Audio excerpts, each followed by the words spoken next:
नमस्कार दोस्तों, जय माता दी। आपने जैसा कि पहली वीडियो में सुना, शैलपुत्री माता, नवदुर्गा प्रार्थना, महर्षि मार्कंडेय का राज सूरत और समाधि की देवी की महिमा बताना, श्री अर्गला स्तोत्र, श्री कीलक स्तोत्र, रात्रि सूक्त। अब हम शुरू करेंगे माता ब्रह्मचारिणी के बारे में और दूसरा दिन। माँ दुर्गा का दूसरा स्वरूप माँ ब्रह्मचारिणी। माँ दुर्गा की 9 शक्तियों में से दूसरा स्वरूप ब्रह्मचारिणी का है। यहाँ ब्रह्मा शब्द का अर्थ तपस्या से है।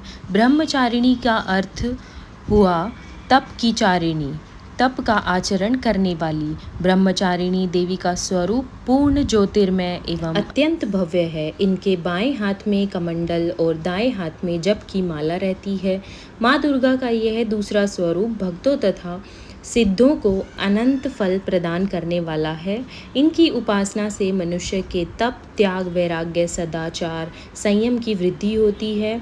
दुर्गा पूजा के दूसरे दिन इन्हीं की उपासना की जाती है। इस दिन साधक का मन स्वाधिष्ठान चक्र में स्थित होता है।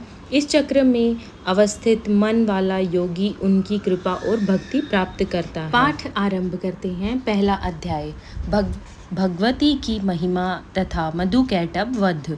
महर्षि मार्कंडेय जी बोले, सूर्य के पुत्र सावर्णी की उत्पत्ति की कथा विस्तार पूर्वक कहता हूँ।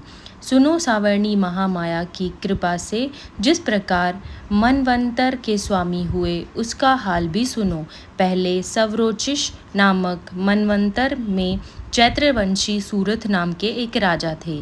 सारी पृथ्वी पर उनका राज्य था। वह प्रजा को अपने पुत्र के समान मानते थे, तो भी कोला विध्वंसी राजा उनके शत्रु बन गए थे। दुष्टों को दंड देने वाले राजा सूरथ की उनके साथ लड़ाई हुई।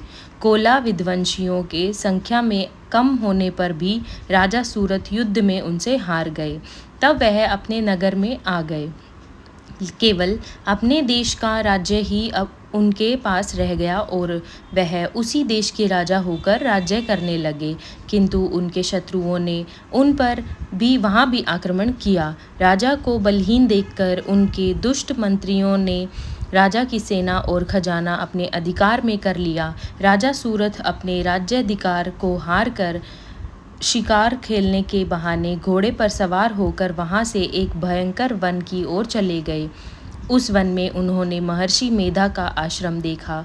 वहां महर्षि मेधा अपने शिष्यों तथा मुनियों से सुशोभित बैठे हुए थे और वहां कितने ही हिंसक जीव परम शांति भाव से रहते थे। राजा सूरत ने महर्षि को प्रणाम किया और महर्षि ने भी उनका उचित सत्कार किया। राजा सूरत महर्षि के आश्रम में कुछ समय तक ठहरे। अपने नगर की ममता के आकर्षण से राजा अपने मन में सोचने लगे, पूर्व काल में पूर्वजों ने जिस नगर का पालन किया था वह आज मेरे हाथ से निकल गया। मेरे दुष्ट तथा दुरात्मा मंत्री मेरे नगर की अधर्म से रक्षा कर रहे होंगे या नहीं। मेरा प्रधान हाथी, जो सदा मद की वर्षा करने वाला और शूरवीर था, मेरे वैरियों वश में होकर न जाने क्या दुख भोग रहा होगा। मेरे आज्ञाकारी नौकर, जो मेरी कृपा से धन और भोजन पाने में सदैव सुखी रहते थे और मेरे पीछे पीछे चलते थे, वह अब निश्चय ही दुष्ट राजाओं का अनुसरण करते होंगे और मेरे दुष्ट एवं दुरात्मा मंत्रियों द्वारा व्यर्थ ही धन को व्यय करने से संचित किया हुआ मेरा खजाना एक दिन अवश्य खाली हो जाएगा। इस प्रकार की बहुत सी बातें सोचता हुआ राजा निरंतर दुखी रहने लगा। एक दिन राजा सूरत ने महर्षि मेधा के आश्रम के निकट एक वैश्य को देखा। राजा ने उनसे पूछा, भाई तुम कौन हो? यहाँ तुम्हारे आने का क्या कारण है और तुम मुझे शोकाग्रस्त अनमने से दिखाई देते हो, इसका क्या कारण है? राजा के यह नम्र वचन सुन वैश्य ने महाकाल सूरत को प्रणाम करके कहा। वैश्य बोला, राजन, मेरा नाम समाधि है। मैं धनियों के कुल में उत्पन्न एक वैश्य हूँ। मेरे दुष्ट स्त्री पुत्रादिकों से लोभ से मेरा सब धन छीन लिया है और यहाँ रहता हुआ मैं इस बात को भी नहीं जानता कि अब घर में इस समय सब कुशल है या नहीं। यहाँ मैं अपने परिवार का आचरण संबंधी कोई समाचार भी नहीं पा सकता कि वे घर में इस समय कुशल पूर्वक हैं या नहीं। मैं अपने पुत्रों के संबंध में यह भी नहीं जानता कि वह सदाचारी हैं या दुराचारी में फंस हुए हैं। राजा बोले, जिस धन के लोभी स्त्री पुत्रों ने तुम्हें घर से निकाल दिया है, फिर भी तुम्हारा चित्त उनसे क्यों प्रेम करता है? वैश्य ने कहा, मेरे विषय में आपका ऐसा कहना ठीक है, किंतु मेरा मन इतना कठोर नहीं है। यद्यपि उन्होंने धन के लोभ में पड़कर पितृस्नेह को त्याग कर मुझे घर से निकाल दिया है, तो भी मेरे मन में उनके लिए कोई कठोरता नहीं आती। हे महामते, मेरा मन फिर भी उन क्यों फंस रहा है, इस बात को जानता हुआ भी मैं नहीं जान रहा। मेरा चित्त उनके लिए क्यों दुखी है, मैं उनके लिए लंबी लंबी सांसें ले रहा हूँ। उन लोगों में प्रेम नाम को भी नहीं है, फिर भी ऐसे निस्नेहियों के लिए मेरा हृदय कठोर नहीं होता। महर्षि मार्कंडेय जी ने कहा, हे ब्राह्मण, इसके पश्चात महाराज सूरत और वह वैश्य दोनों महर्षि मार्कंडेय के समीप गए और उनके साथ यथा योग्य न्याय संभाषण करके दोनों ने वार्ता आरंभ की। राजा बोले, हे भगवान, मैं आपसे एक बात पूछना चाहता हूँ, सो आप कृपा करके मुझे बताइए। मेरा मन मेरे अधीन नहीं है, इससे मैं बहुत दुखी हूँ। राज्य धन आदि की चिंता अभी तक मुझ में बनी हुई है और मेरी यह ममता अज्ञानियों की तरह बढ़ती ही जा रही है। और यह समाधि नामक वैश्य भी अपने घर से अपमानित होकर आया है। इसके स्वजनों ने भी इसे त्याग दिया है। स्वजनों ने त्यागा हुआ भी यह उनसे हार्दिक प्रेम रखता है। इस तरह हम दोनों ही दुखी हैं। हे महाभाग, उन लोगों के अवगुणों को देखकर भी हम दोनों के मन में उनके लिए ममता जनित आकर्षण उत्पन्न हो रहा है। हमारे ज्ञान रहते हुए भी ऐसा क्यों है? अज्ञानी मनुष्यों की तरह हम दोनों में सह मूर्खता क्यों है? महर्षि मेधा ने कहा, विषम मार्ग का ज्ञान सब जंतुओं को है। सबों के लिए विषय पृथक पृथक होते हैं। कुछ प्राणी दिन में नहीं देखते और कुछ रात को, परंतु कई जीव ऐसे हैं जो दिन और रात दोनों में देख सकते हैं। यह सत्य है कि मनुष्यों में ज्ञान प्रधान है, किंतु केवल मनुष्य ही ज्ञानी नहीं होता।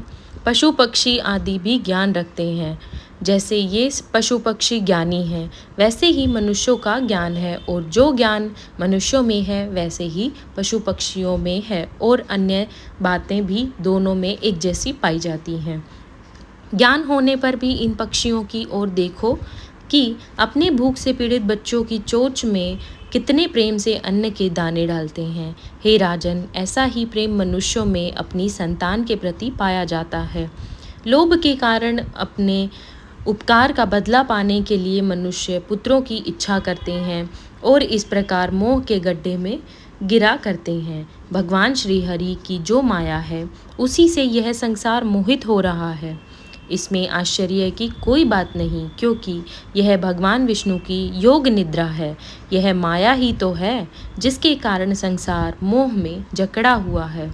यही महामाया भगवती देवी ज्ञानियों के बलपूर्वक खींचकर मोह में डाल देती है और उसी के द्वारा संपूर्ण जगत की उत्पत्ति होती है। यही भगवती देवी प्रसन्न होकर मनुष्य को मुक्ति प्रदान करती है। यही संसार के बंधन का कारण है और संपूर्ण ईश्वरों की स्वामिनी है। महाराज सूरथ ने पूछा, भगवान, वह देवी कौन सी है जिसको आप महामाया कहते हैं? हे ब्राह्मण, वह कैसे उत्पन्न हुई और उनका कार्य क्या है? उनके चरित्र कौन कौन से हैं? हे प्रभु, उनका जैसा प्रभाव हो, जैसा स्वरूप हो, वह सब की कृपा कर मुझसे कहिए, मैं आपसे सुनना चाहता हूँ। महर्षि मेधा बोले, राजन, वह देवी तो नित्य स्वरूपा है। उनके द्वारा यह संसार रचा गया है। तब भी उनकी उत्पत्ति अनेक प्रकार से होती है। वह सब आप मुझसे सुनो। वह देवताओं का कार्य सिद्ध करने के लिए प्रकट होती है। उस समय वह उत्पन्न हुई कहलाती है। संसार का जलमय करके जब भगवान विष्णु योग निद्रा का आशय लेकर शेष सैया पर सो रहे थे, तब मधु कैटभ नाम के 2 असुर उनके कानों में मैल से प्रकट हुए और वह ब्रह्मा जी को मारने के लिए तैयार हो गए। श्री ब्रह्मा जी ने जब उन दोनों को अपनी ओर आते देखा और यह भी देखा कि भगवान विष्णु योग निद्रा का आश्रय लेकर सो रहे हैं, तो वह उस समय भगवान विष्णु को जगाने के लिए उनके नेत्रों में निवास करने वाली योग निद्रा की स्तुति करने लगे। श्री ब्रह्मा जी ने कहा, हे देवी, तुम ही स्वाहा, तुम ही सुधा और तुम ही वष्टकार हो। स्वर भी तुम्हारा ही, स्वरूप ही तुम्हारा है। तुम ही जीवन देने वाली सुधा हो। नित्य अक्षर प्रणव में अकार, उकार, मकार, इन तीनों में माताओं के रूप में तुम ही स्थित हो। इनके अतिरिक्त जो बिंदु पथ अर्ध मात्रा है, जिसका कि विशेष रूप से उच्चारण नहीं किया जाता है, हे देवी, वह भी तुम ही हो। हे देवी, संध्या, सावित्री तथा परम जननी तुम ही हो। तुम ही इस विश्व को धारण करने वाली हो। तुमने ही इस जगत की रचना की है और तुम ही इस जगत का पालन करने वाली हो। तुमने ही कल्प के अंत में सबका भक्षण करने वाली हो। हे देवी, इस जगत की उत्पत्ति के समय तुम सृष्टि रूपा हो, पालन काल में स्थित रूपा हो और कल्प के अंत में संहार रूप धारण कर लेती हो। तुम ही महाविद्या, महामाया, महामेधा, महारात्रि और मोहरात्रि हो। श्री ईश्वरी और बोध स्वरूपा बुद्धि भी तुम ही हो। खड़ग धारिणी, शूल धारिणी, घोर रूपा तथा गदा, चक्र, शंख और धनुष को धारण करने वाली हो। बाण, भुषुंडी और परिघ, यह भी तुम्हारे ही अस्त्र हैं। तुम सौम्य और सौम्यंत्र हो। यही नहीं बल्कि जितनी भी सौम्य तथा सुंदर वस्तुएं इस संसार में हैं, उन सबसे बढ़कर सुंदर तुम हो। पर और अपर, सबसे पर रहने वाली सुंदर तुम ही हो। हे सर्वस्वरूपे देवी, जो भी सत असत पदार्थ हैं और उनमें जो शक्ति है वह तुम ही हो। ऐसी अवस्था में भला तुम्हारी स्तुति कौन कर सकता है। इस संसार की सृष्टि, पालन और संहार करने वाले जो भगवान, उनको भी जब तुमने निद्रा में वशीभूत कर दिया है, तो फिर तुम्हारी स्तुति कौन कर सकता है। मुझे भगवान विष्णु और भगवान शंकर को शरीर धारण कराने वाली तुम ही हो। तुम्हारी स्तुति करने की शक्ति किसमें है। हे देवी, तुम जो अपने इन उदार प्रभाव के कारण ही प्रशंसनीय हो। मधु और कैटभ जो भयंकर असुर हैं, इन्हें तो मोह में डाल दो और श्री हरि विष्णु को जल्दी जगा दो और उनमें इनको मार डालने की बुद्धि भी उत्पन्न कर दो। महर्षि मेधा बोले, हे राजन, जब श्री ब्रह्मा जी ने देवी से इस प्रकार स्तुति करके भगवान को जगाने तथा मधु कैटभ को मारने के लिए कहा, तो भगवान श्री हरि के नेत्र, मुख, नासिका, बाहु, हृदय और वृक्ष स्थल से निकलकर वह देवी श्री ब्रह्मा जी के सामने खड़ी हो गई। उनका ऐसा कहना था कि भगवान श्री हरि तुरंत जाग उठे और दोनों असुरों को देखा, जो कि अत्यंत बलवान और पराक्रमी थे और मारे क्रोध के जिनके नेत्र लाल हो रहे थे और जो ब्रह्मा जी का वध करने के लिए तैयार थे। तब क्रुद्ध हो उन दोनों दुरात्मा असुरों के साथ भगवान श्री हरि पूरे 5000 वर्ष तक लड़ते रहे। एक तो वह अत्यंत बलवान तथा पराक्रमी थे, दूसरे महामाया ने भी उन्हें मोह में डाल रखा था। अतः वह श्री हरि भगवान से कहने लगे, हम दोनों तुम्हारी वीरता से अत्यंत प्रसन्न हैं। तुम हमसे कोई वर मांगो। भगवान ने कहा, यदि तुम मुझ पर प्रसन्न हो तो अब तुम मेरे हाथों से मर जाओ। बस इतना सा ही वर मैं तुमसे मांगता हूँ। यहाँ दूसरे वर से क्या प्रयोजन है। महर्षि मेधा बोले, इस तरह से जब वह धोखे में आ गए और चारों ओर जल ही जल देखा, तो भगवान श्री हरि से कहने लगे, जहाँ पर जल ना हो, सूखी जमीन हो, उसी जगह हमारा वध कीजिए। महर्षि मेधा कहते हैं, तथास्तु कहकर भगवान श्री हरि ने उन दोनों को अपनी जांग पर लिटाकर उन दोनों के सिर काट डाले। इस तरह से देवी श्री ब्रह्मा जी के स्तुति करने पर प्रकट हुई थी। अब तुमसे उनके प्रभाव का वर्णन करती हूँ, तो सुनो। दूसरा अध्याय, देवी जी का प्रादुर्भाव व महिषासुर की सेना का वध। महर्षि मेधा बोले, प्राचीन काल में देवताओं और असुरों में पूरे 100 वर्षों तक घोर युद्ध हुआ था। उनमें असुरों का स्वामी महिषासुर था और देवराज इंद्र देवताओं के नायक थे। इस युद्ध में देवताओं की सेना परास्त हो गई थी और इस प्रकार संपूर्ण देवताओं को जीतकर महिषासुर इंद्र बन बैठा था। युद्ध के पश्चात हारे हुए देवता प्रजापति श्री ब्रह्मा जी को साथ लेकर उस स्थान पर पहुँचे जहाँ पर कि भगवान शंकर विराजमान थे। देवताओं ने अपनी हार का सारा वृतांत भगवान श्री हरि विष्णु और शंकर जी से कह सुनाया। वे कहने लगे, हे प्रभु, महिषासुर, सूर्य, इंद्र, अग्नि, वायु, चंद्रमा, यम, वरुण एवं अन्य देवताओं के सब अधिकार छीनकर सबका अधिष्ठाता स्वयं बन बैठा है। उनमें समस्त देवताओं को स्वर्ग से निकाल दिया है। वे मनुष्यों की तरह पृथ्वी पर विचर कर रहे हैं। दैत्यों की सारी करतूत हमने आपको सुना दी है और हम आपकी शरण में इसलिए आए हैं कि आप उनके वध का कोई उपाय सोचें। देवताओं की बातें सुनकर भगवान श्री विष्णु और शंकर जी को दैत्यों पर बड़ा गुस्सा आया। उनकी भौहें तन गई और आंखें लाल हो गई। गुस्से से भरे हुए भगवान विष्णु जी के मुख से बड़ा भारी तेज निकला और उसी प्रकार का तेज भगवान शंकर, ब्रह्मा और इंद्र आदि देवी देवताओं के मुख से प्रकट हुआ।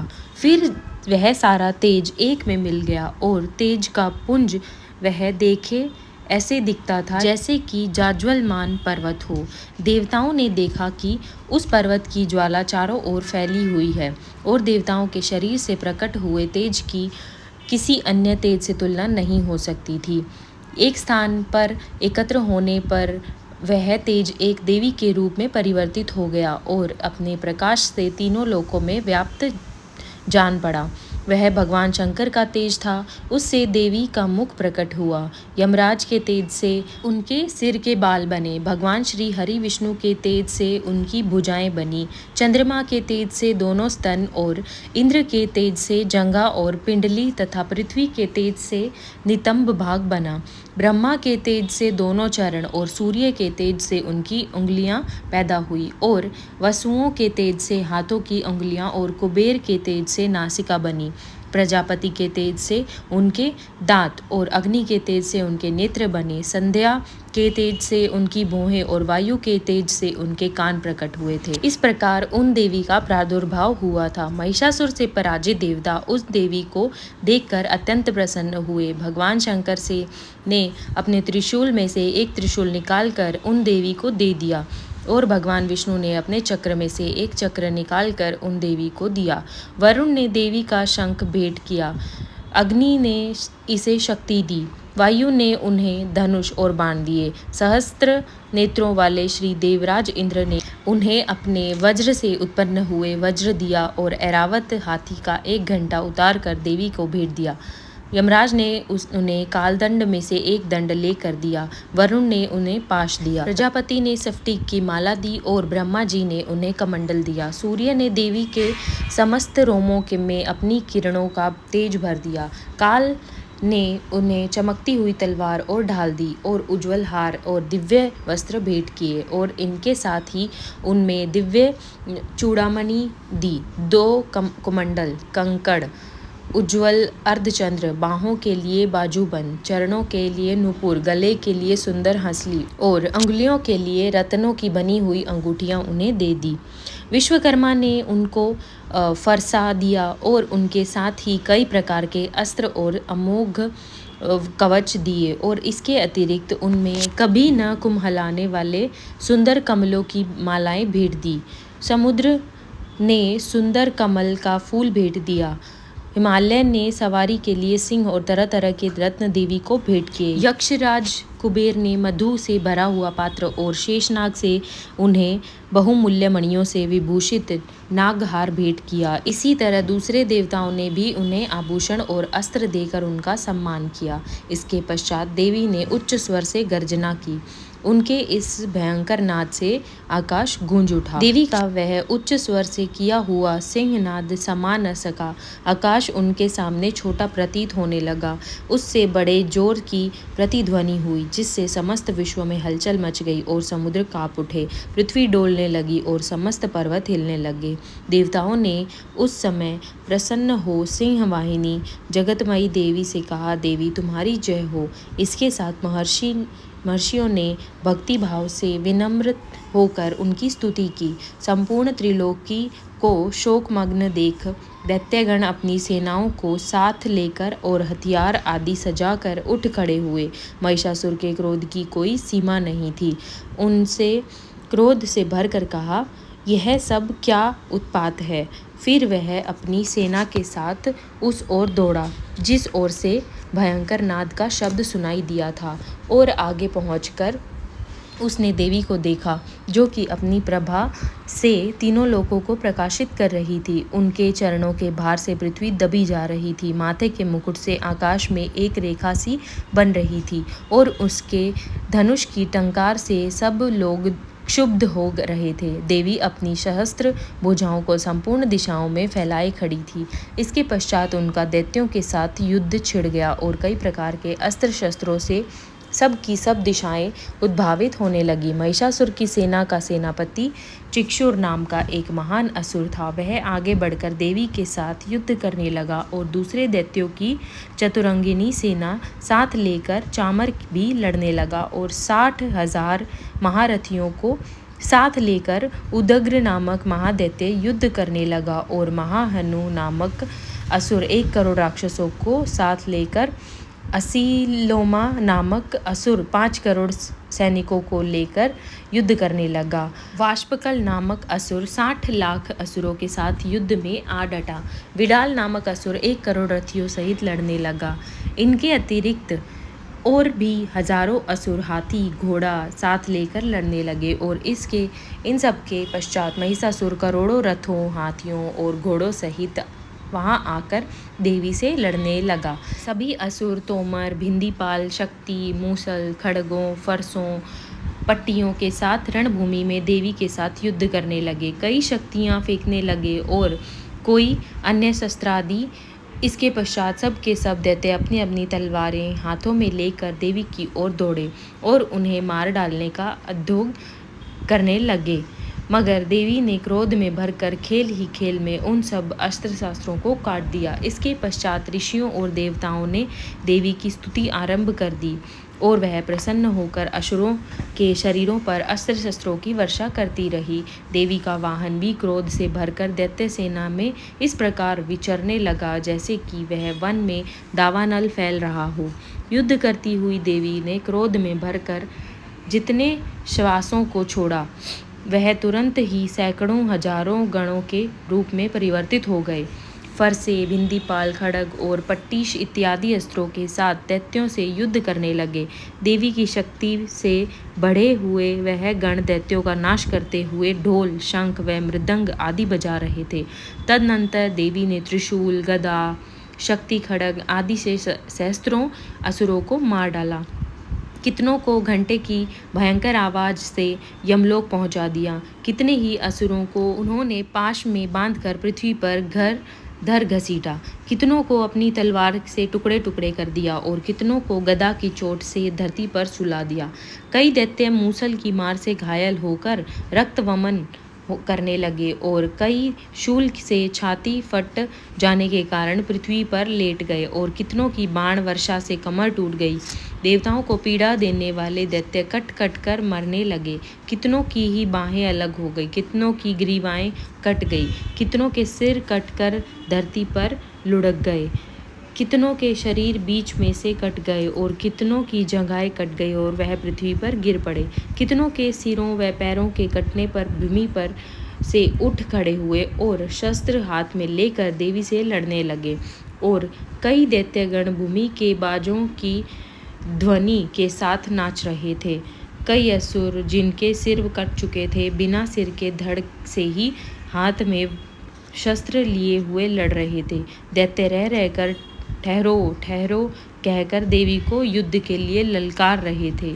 जहाँ पर यह घोर संग्राम हुआ था वहाँ की भूमि रथ, हाथी, घोड़े और असुरों की लाश से भर गई थी और असुर सेना के बीच में रक्तपात होने के कारण रुधिर की नदियां बह रही थी और इस तरह देवी ने असुरों की विशाल सेना को क्षण भर में इस तरह नष्ट कर डाला जैसे तृण काष्ठ के बड़े समूह को अग्नि नष्ट कर डालती है। और देवी का सिंह भी गर्दन के बालों को हिलाता हुआ और बड़ा शब्द करता हुआ असुरों के शरीर से मानो उनके प्राणों को ढूंढ रहा था। वहाँ देवी के गणों ने जब दैत्यों के साथ युद्ध किया तो देवताओं ने प्रसन्न होकर आकाश से उन पर पुष्प वर्षा की। तीसरा दिन, माँ दुर्गा का तीसरा स्वरूप माँ चंद्रघंटा। माँ दुर्गा की तीसरी शक्ति का नाम चंद्रघंटा है। नवरात्र उपासना में तीसरे दिन इन्हीं के विग्रह का पूजन आराधना की जाती है। इनका स्वरूप परम शांतिदायक और कल्याणकारी है। इनके मस्तक में घंटे के आकार का अर्धचंद्र है।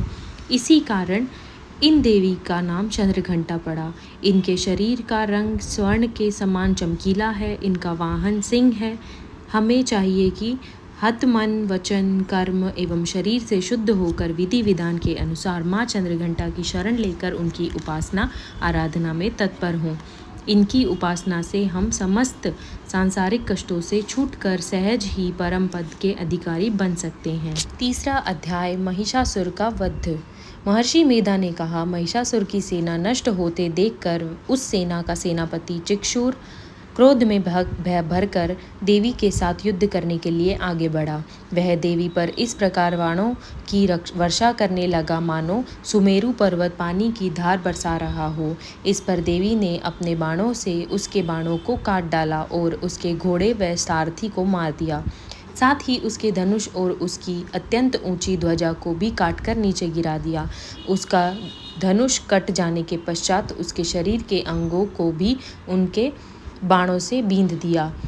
धनुष, घोड़ों और सारथी के नष्ट हो जाने पर वह असुर ढाल और तलवार लेकर देवी की तरफ आया। उसने अपनी तीक्ष्ण धार वाली तलवार से देवी के सिंह के मस्तक पर प्रहार किया और बड़े वेग से देवी की बाईं भुजा पर वार किया, किंतु देवी की बाईं भुजा को छूते ही उस दैत्य की तलवार टूटकर 2 टुकड़े हो गई। इससे दैत्य ने क्रोध से भरकर शूल हाथ में लिया और उसे भद्रकाली देवी की ओर फेंका। देवी की ओर आता हुआ वह शूल आकाश से गिरते हुए सूर्य के समान प्रज्वलित हो उठा। उस शूल को अपनी ओर आते हुए देखकर देवी ने भी शूल छोड़ा और महाअसुर के शूल के 100 टुकड़े कर दिया और साथ ही महाअसुर के प्राण भी हर लिए। चिक्षुर के मरने पर देवताओं को दुख देने वाला चामर नामक दैत्य हाथी पर सवार होकर देवी के से लड़ने के लिए आया और उसने आने के साथ ही शक्ति से पे प्रहार किया, किंतु देवी ने अपनी हुंकार से ही उसे तोड़कर पृथ्वी पर डाल दिया। शक्ति को टूटा हुआ देखकर दैत्य ने क्रोध से लाल होकर शूल का चलाया, किंतु देवी ने उसे भी काट दिया। इतने में देवी का सिंह उछलकर हाथी के मस्तक पर सवार हो गया और दैत्य के साथ बहुत ही तीव्र युद्ध करने लगा। फिर वह दोनों लड़ते हुए हाथी पर से पृथ्वी पर आ गिरे और दोनों बड़े क्रोध से लड़ने लगे। फिर सिंह बड़े जोर से आकाश की ओर उछला और जब पृथ्वी की ओर आया तो अपने पंजे से चामर का सिर धड़ से अलग कर दिया। क्रोध से भरी हुई देवी ने शीला और वृक्ष आदि की चोटों से उदग्र को भी मार दिया। कराल को दांतों, मुक्कों और थप्पड़ों से चूर्ण कर डाला। क्रुद्ध हुई देवी ने गदा के प्रहार से उद्दत दैत्य को मार गिराया।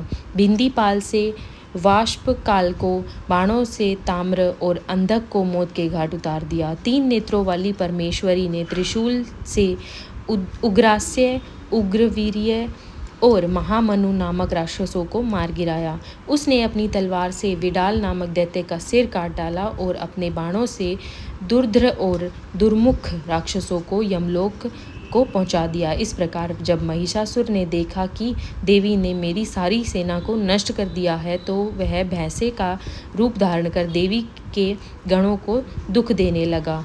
उन गणों में कितनों को उसने मुख से प्रहार से, कितनों को खुरों से, कितनों को पूंछ से, कितनों को सींगों से, बहुत को दौड़ने के वेग से, अनेकों को सिंह नाद से, कितनों को चक्कर देकर और कितनों को श्वास वायु के झोंकों से पृथ्वी पर गिरा दिया।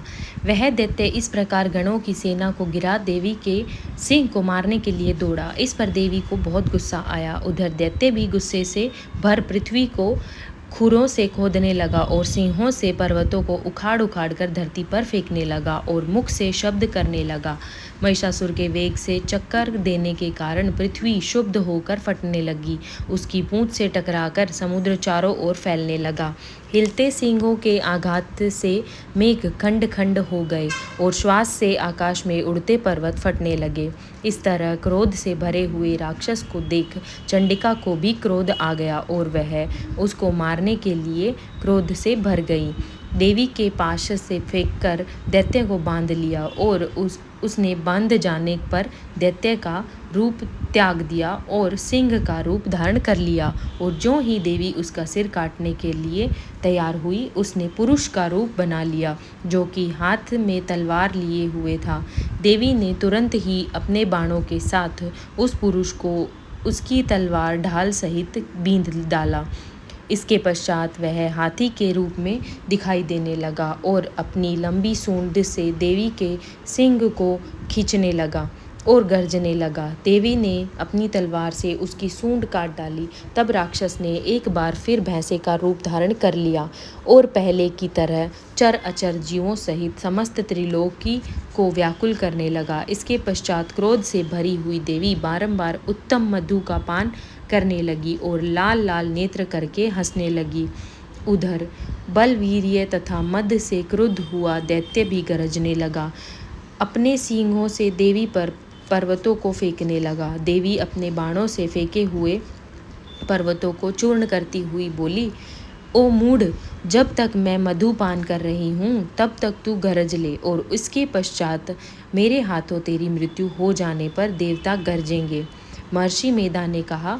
यूँ कहकर देवी उछलकर उस दैत्य पर जा चढ़ी और उसको अपने पैरों में दबाकर शूल से उसके गले पर आघात किया। देवी के पैर से दबने पर भी दैत्य अपने दूसरे रूप से अपने मुख से बाहर होने लगा। अभी वह आधा ही बाहर निकला था कि देवी ने अपने प्रभाव से उसे रोक दिया। जब वह आधा निकला हुआ ही बाहर निकला था कि देवी ने अपने प्रभाव से उसे रोक दिया। जब वह आधा निकला हुआ तो ही दैत्य युद्ध करने लगा तो देवी ने अपनी तलवार से उसका सिर काट दिया। इसके पश्चात सारी राक्षस सेना हाहाकार करती हुई वहां से भाग खड़ी हुई और सब देवता अत्यंत प्रसन्न हुए और ऋषियों महर्षियों सहित देवी की स्तुति करने लगे। गंधर्वराज गान करने लगे तथा अप्सराएं नृत्य करने लगी। चौथा अध्याय, देवताओं द्वारा देवी की स्तुति। महर्षि मेधा बोले, देवी ने जब पराक्रमी दुरात्मा महिषासुर को मार गिराया और असुरों की सेना को मार दिया, तब इंद्रादि समस्त देवता अपने सिर तथा शरीर को झुकाकर भगवती की स्तुति करने लगे। जिस देवी ने अपनी शक्ति से यह जगत व्याप्त किया है और जो संपूर्ण देवताओं तथा महर्षियों की पूजनीय है, वह अंबिका को हम भक्तिपूर्वक नमस्कार करते हैं। वह हम सबका कल्याण करे। जिस अतुलन प्रभाव और बल का वर्णन भगवान शंकर, विष्णु जी और ब्रह्मा जी भी नहीं कर सके, वही चंडिका देवी इस संपूर्ण जगत का पालन करें और अशुभ भय का नाश करें। पुण्यात्माओं के घरों में तुम स्वयं लक्ष्मी रूप हो और पापियों के घरों में तुम अलक्ष्मी रूप हो और सत्कुल में उत्पन्न होने वालों के लिए तुम लज्जा रूप होकर उनके घरों में निवास करती हो। हम उस दुर्गा भगवती को नमस्कार करते हैं। हे देवी, इस विश्व का पालन करो। हे देवी, हम तुम्हारे अचिंत्य रूप का किस प्रकार वर्णन करें। असुरों का नाश करने वाली भारी पराक्रम तथा समस्त देवताओं और दैत्यों के विषय में जो तुम्हारे पवित्र चरित्र हैं, उनको हम किस प्रकार वर्णन करें। हे देवी, त्रिगुणात्मिका होने पर भी तुम संपूर्ण जगत की उत्पत्ति का कारण हो। हे देवी, भगवान विष्णु, शंकर आदि किसी भी देवता ने तुम्हारा पार नहीं पाया। तुम सबकी आश्रय हो। यह संपूर्ण जगत तुम्हारा ही अंश रूप है, क्योंकि तुम सबकी आदिभूत प्रकृति हो। हे देवी, तुम्हारे जिस नाम के उच्चारण से संपूर्ण यज्ञों में सब देवता तृप्ति लाभ करते हैं, वह स्वाहा तुम ही हो। इसके अतिरिक्त तुम पितरों की तृप्ति का कारण हो, इसलिए सब आपको स्वधा कहते हैं। हे देवी, वह विद्या जो मोक्ष देने वाली है, जो अचिंत्य महाज्ञान स्वरूपा है, तत्वों के सार को वश में करने वाले, संपूर्ण दोषों को दूर करने वाले, मोक्ष की इच्छा वाले मुनिजन जिनका अभ्यास करते हैं, वह तुम ही हो। तुम वाणी रूप और दोष रहित ऋग तथा यजुर्वेदों की एवं उद्गीत और सुंदर पदों के पाठ वाले सामवेद की आश्रय रूपा हो। तुम भगवती हो। इस विश्व की उत्पत्ति एवं पालन के लिए तुम वार्ता के रूप में प्रकट हुई हो और तुम संपूर्ण संसार की पीड़ा हरने वाली हो। हे देवी, जिससे सारे शस्त्रों को जाना जाता है वह मेधा शक्ति तुम ही हो और दुर्गम भवसागर को से पार करने वाली नौका भी तुम ही हो। लक्ष्मी रूप से विष्णु भगवान के हृदय में निवास करने वाली और भगवान महादेवी द्वारा सम्मानित गौरी देवी तुम ही हो। मंद मुस्कान वाले निर्मल पूर्ण चंद्र बिंब के समान और उत्तम सुवर्ण की मनोहर कांति से कमनीय तुम्हारे मुख को देखकर भी महिषासुर क्रोध से भर गया। वह बड़े आश्चर्य की बात है। और हे देवी, तुम्हारा यही मुख जब क्रोध से भर गया तो उदय काल के चंद्रमा की भांति लाल हो गया और तनी हुई भौहों के कारण विकराल रूप हो गया। उसे देखकर भी महिषासुर के शीघ्र प्राण नहीं निकल गए। यह बड़े आश्चर्य की बात है। आपके कुपित मुख के दर्शन करके भला कौन जीवित रह सकता है। हे देवी, तुम हमारे कल्याण के लिए प्रसन्न हो। आपके प्रसन्न होने से इस जगत का अभ्युदय होता है और अब आप क्रुद्ध हो जाती हैं तो कितने ही कुलों का सर्वनाश हो जाता है। यह हमने अभी अभी जाना है कि जब आप महिषासुर की बहुत बड़ी सेना को देखते देखते मार दिया। हे देवी, सदा अभ्युदय हो देने वाली तुम जिस पर प्रसन्न हो जाती हो वही देश में सम्मानित होते हैं। उनके धन यश की वृद्धि होती है, उनका धर्म कभी शिथिल नहीं होता है और उनके यहाँ अधिक पुत्र पुत्रियाँ और नौकर होते हैं। हे देवी, तुम्हारी कृपा से ही धर्मात्मा पुरुष प्रतिदिन श्रद्धापूर्वक यज्ञ करता है और धर्मानुकूल आचरण करता है और उसके प्रभाव से स्वर्ग लोक में जाता है, क्योंकि तुम तीनों लोकों में मनवांछित फल देने वाली हो। हे माँ दुर्गे, तुम स्मरण करने पर समस्त जीवों के भय नष्ट कर देती हो और स्थिर चित्त वालों के द्वारा चिंतन करने पर उन्हें और अत्यंत मंगल देती हो।